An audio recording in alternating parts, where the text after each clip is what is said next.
था।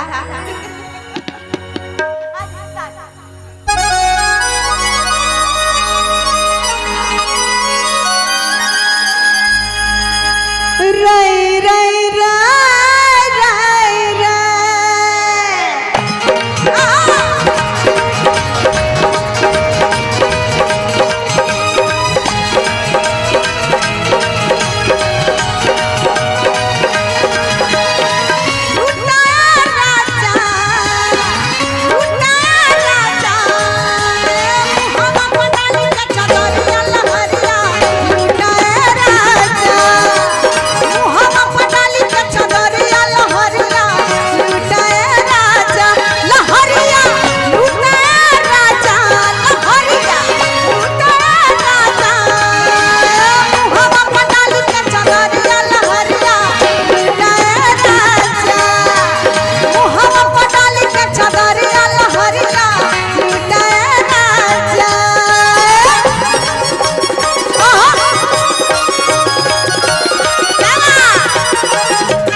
पीठ दिखा रही है।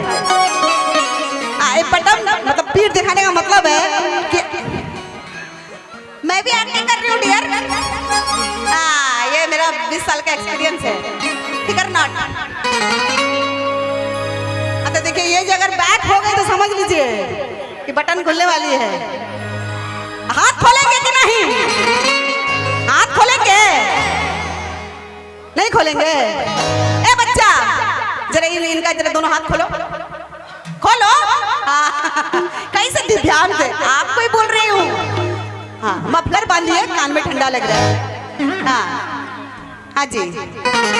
पटमिया खोला राजा, पटमिया खोला राजा, छलकी जवन के नगरिया लहरिया लुटाए राजा, छलकी जवन के नगरिया लहरिया लुटाए राजा।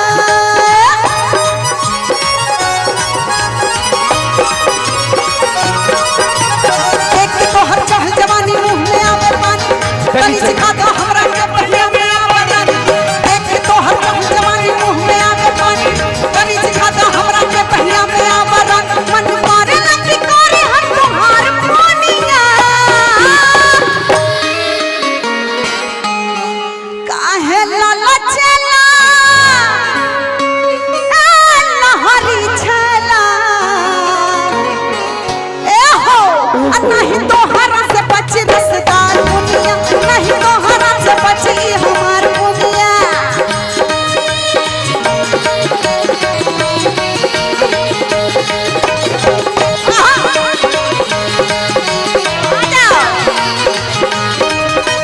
धड़केला धक धक तोहरेला छतिया,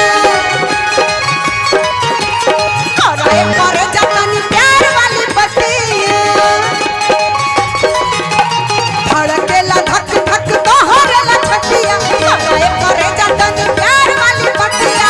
गरमा हम के लगाना बतिया में तू ठाना, गरमा हम के लगाना बतिया में तू ठाना। ढिबरिया ढिबरिया, कैमरामैन वाले डर गए कि कहीं दुश्मनी आगे चली गई तो कैमरा में नहीं आएगी। सर आप लोग बहुत ही मेन आदमी आप लोग हैं सर। किसी भी कलाकार को आगे बढ़ाना, मोबाइल तो मोबाइल पहुंचाना, ये आप लोगों का काम है। आप लोग अपना अपना YouTube का नाम बता दीजिएगा, और जो Facebook पे आप डालते हैं वो जरूर बता दीजिएगा, कांटेक्ट कर लीजिएगा, ठीक है ना। काहे मैं भी रातों रात स्टार बन सकूं। क्योंकि अभी जमाना चल रहा है, गाना बजाना तो है नहीं, है कि नहीं सर? आप लोग भी रिकॉर्ड करते हैं, कुछ और रिकॉर्ड होता है, आप लोग उसको भी स्टार बना देते हैं। मैं सोचती हूँ मैं तो गाती हूँ भाई, सिंगर हूँ तो पहला काम है सिंगिंग करना, है कि नहीं? तो कम से कम आप सभी के माध्यम से हिंदू सोनाली का भी कुछ नाम वाम हो जाए।